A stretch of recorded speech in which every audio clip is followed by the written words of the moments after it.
At nagpapasalamat nga pala tayo kay Madam Easy, ang ating principal sponsor.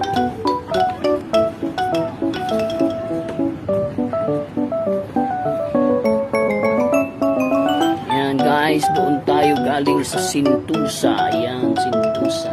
Kaso ngayon ay under renovation siya, kaya hindi ka makakakuha ng magandang angle ng picture doon sa baba. Kaya dito ka banda maghahanap ng magandang anggulo ng picturean. Yan, ganyan lang oh. Sentosa.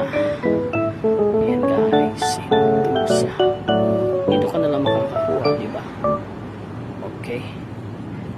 At yan, sa ilalim yan ay dagat. At doon kami tawag dyan, si aquarium kanina. Ha? Doon na sila guys. Malayo na. Okay,